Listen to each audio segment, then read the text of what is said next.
Mesdames, Messieurs, bonsoir, bienvenue dans ce journal dont voici les titres. L'insalubrité prend des proportions inquiétantes sur le campus d'Abomey-Calavi. Éco-responsable, un mouvement estudiantin s'engage à y mettre fin par la sensibilisation des étudiants et des usagers. Après l'obtention du baccalauréat, certains étudiants perdent le privilège de vivre en famille. Ils sont contraints de mener une vie communautaire dans des résidences universitaires. Une vie qui n'est toujours pas facile. Vous suivez dans cette édition le portrait de Françoise Akogbetor, pensionnaire d'une cabine à l'UAC. Une note de sport dans ce journal avec l'équipe du basket féminin de l'UAC. Vous suivez un zoom sur Chancel et Germaine, deux étudiantes basketteuses très passionnées. En fin d'édition, le rendez-vous de l'invité. Ce soir, nous recevrons pour vous Uriel Gbagidi. On parlera de la célébration du 1er mai. Je vous le disais en titre, le campus d'Abomey-Calavi est très sale. L'environnement est pollué au point où un mouvement estudiantin est né pour y mettre fin. Il s'agit de Éco-responsable qui s'est donné pour mission de sensibiliser les étudiants et les usagers de l'université à changer de comportement. Plus de détails dans ce reportage. Signé Uriel Gbagidi, Gélias Nyononfou et Vital Amoussou. Des poubelles renversées, des ordures en vagabondage, des dépotoirs d'ordures un peu partout. Impossible de respirer ici. Nous sommes pourtant à l'université d'Abomey-Calavi. Kaziana Aizor, étudiante, se dirige vers le centre commercial pour se restaurer. Mais elle ne peut s'empêcher de boucher ses narines face à cette odeur nauséabonde. Il y a une mauvaise odeur à côté du truc et c'est pas joli à voir. C'est pour ça que je se comporte. Dans l'optique de sauvegarde de l'environnement, un mouvement estudiantin a vu le jour. Il s'agit de Éco-responsable. Il lutte contre cette pollution et travaille à y remédier. C'est un mouvement qui a pour objectif central la lutte pour la préservation et la reconstitution de notre milieu de vie et de notre cadre d'études pour une durée d'1 an, c'est-à-dire du 8 avril 2022 au 8 avril 2023. Le mouvement s'est fixé pour objectif d'assainir et de redonner à l'université d'Abomey-Calavi son badge d'université à proprement dit, ainsi que son caractère en tant que plus grande université du Bénin. Notre mouvement a déjà eu à mener plusieurs actions. Nous travaillons en collaboration avec Anas Seko et avec le bureau d'union d'identité de l'INE, puisque étant donné que nous sommes de l'INE et que l'Institut national de l'eau est un institut spécialisé en environnement, elle nous épaule également dans nos diverses actions. L'objectif principal que vise ce mouvement éco-responsable est d'amener les étudiants à maintenir leur cadre de vie et d'études propres. Les membres du bureau éco-responsable se donnent comme objectif la sensibilisation. L'objectif de notre mouvement, c'est quoi? Assainir l'espace universitaire, sensibiliser les étudiants sur la préservation et la reconstitution de l'espace universitaire.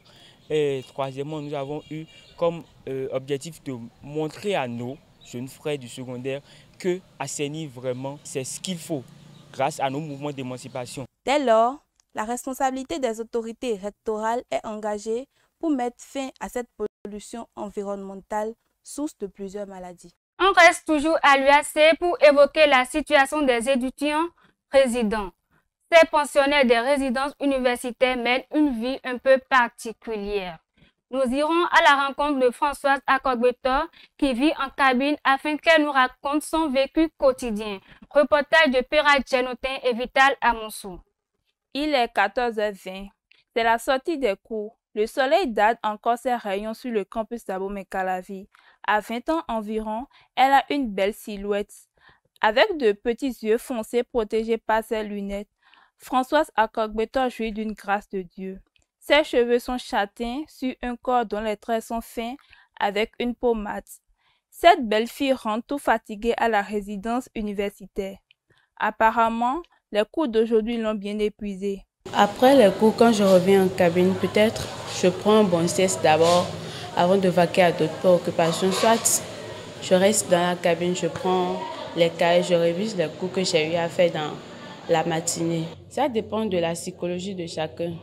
Quand tu sais que étant en cabine, les cours, tu dois les suivre à temps et puis, bon, tu dois faire tout possible pour valider tes matières.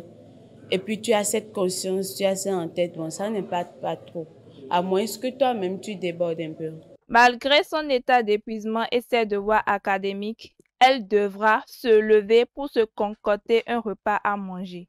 Parfois, le plaisir est rangé au placard pour juste remplir sa panse. Repas préféré, moi j'ai une spécialité, c'est gari, ma nourriture préférée. Particulièrement, avant que je ne vienne sur le campus, j'aimais déjà le gari.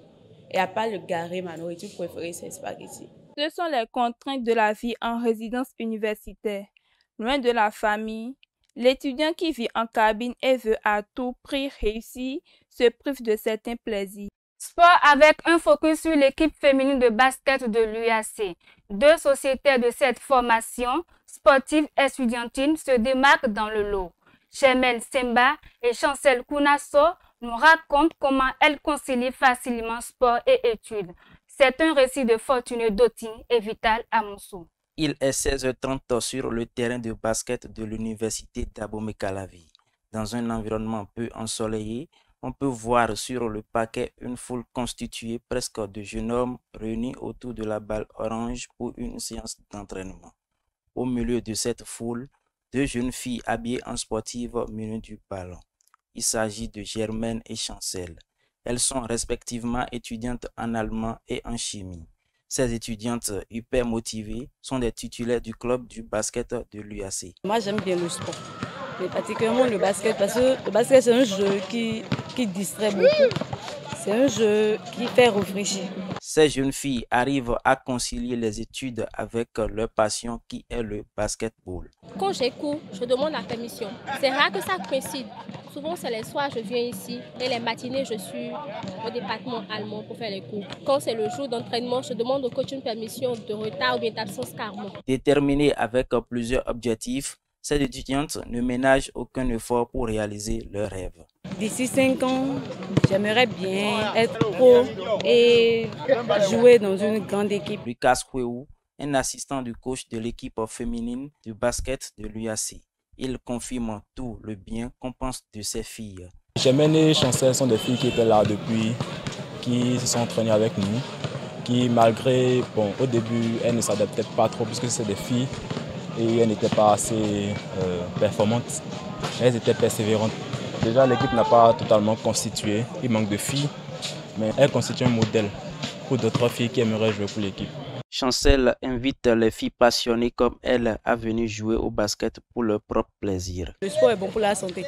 Donc, particulièrement le basket, ça forme, ça te permet des fois d'avoir la taille, d'avoir la forme qu'il faut. Donc je les invite seulement à venir travailler, même si c'est une fois en passant, de passer pour travailler avec les amis pour voir ce que ça va donner. La balle est désormais dans le camp des jeunes filles désireuses de s'inscrire dans un club de basketball, un sport qui permet aussi de bien s'épanouir. On en vient maintenant à l'invité du jour, Uriel Baguidi. Bonsoir. Bonsoir Sandrine. Nous parlerons ce soir de la célébration du 1er mai. Alors dites-nous Uriel, d'où est partie cette fête?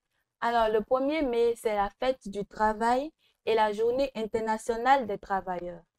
C'est un hommage que l'on rend chaque année aux travailleurs en raison de leur apport dans le développement du pays. Cette fête est partie du soulèvement des syndicats américains qui réclamaient en 1884 un droit de repos de 8 heures. Et c'est de là que l'idée d'initiative de cette journée a traversé l'esprit des initiateurs. L'initiateur principal de cette journée, c'est le maréchal Pétain, qui l'a instauré officiellement le 24 avril 1941. Ici, au Bénin, comment la célèbre-t-on? Alors, au Bénin, nous avons dans les structures les syndicats des travailleurs qui s'occupent d'organiser, comme cela se doit, la fête du travail. Et à cet effet, il y a des festins, des défilés et toute autre investigation pour les travailleurs.